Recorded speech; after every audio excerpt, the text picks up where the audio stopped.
about this week was Yeah. FFP and Premier League basically charged Man City with few charges. Not few, I would say about 100 to 105 charges for Right. the time period of 2009 to 2018. Right. So before we get, I'll just like to explain what are those charges. They are divided into three, four categories. So just wanted to give a brief thing about them. Yeah. So the first thing is they need to submit accounts every year, right? And what Premier League has mentioned, whatever the accounts they have submitted from 2009 till 2018, they are not true and fake in lot of transactions, and in lot of cases they are faked, or probably the companies which acted on that behalf don't exist or are not true company. Yeah. Right. Second part, remuneration of manager, Right. specifically Mancini. Mancini. So yes, so he was given few remunerations which were not mentioned in his contract directly via some Abu Dhabi club, and which was not disclosed to PL. So that is another few allegations. And a player was also involved, Yaya Toure. He was also offered some same kind of remuneration, which was not brought into the main accounts of Premier League. And like before that, there is a new sustainability change in rules for every March 31st this year and previous to. So like if you miss on any of those years, like any of those years ka value or anything is false, it will have a roll on effect to every year. So basically everything needs to be clear. If Right. even there is, they miss out on one year, probably 2011 12 is a, there is some mistake and it's a roll on effect to every year. So those are the three four uh, types of allegations which Premier Yeah. League has put out. So who's Yeah. you have Yeah. read about it? So someone tweeted that Man City is the Gautam Adani of like India, like something Of like that. football. So yeah, Yes. football, something like that. So it's like I don't know if I'm biased because I'm a United fan, but it's pretty clear that they they can't be had, like how Carragher said, you can't expect City to bring in more revenue than likes of United, Liverpool, even Arsenal. Like you can't expect that, right? And also, if you look at some of the sponsorship, like the betting company that they have, someone posted last day that it has only 56 followers, but still they ended up being like a big sponsor of City. And also QNet and all has like you during the match day QNet, which I'm sure most of us know in India, it's like a multi-level marketing thing, which is very shady.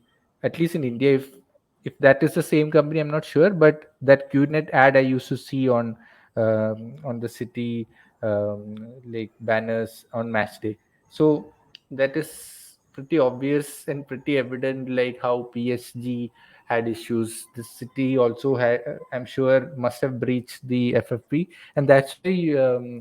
Premier League came out with a very comprehensive document which shows very clearly what all were like the big issues, and they have mentioned each and every like points. So it's the onus is on City to prove that this is wrong. And also this is the same thing that UEFA also accused City of doing, right? But In a way, the in a way, yeah, in a way, yes. in a way. So how City got away with it was that in some of the rules in UEFA, it's mentioned that you can't revisit past more than past 5 years or 10 years, something like that. So that is the loophole in UEFA's um, laws that was capitalized by City, which helped them win the case in the court of arbitration. But for Premier League, they don't have such a law, so City can't use that to get away with the FFP issue and the fraudulent financial documents that they have issued. So this is a very serious issue, and the penalties could be that they are kicked out of the division. They can be fined. They can be given points deduction. I Stripped of. don't think they can be stripped of their previous titles. But titles. let's That see. that would be too harsh. I don't think that would happen, and if it's even possible, we'll have to see.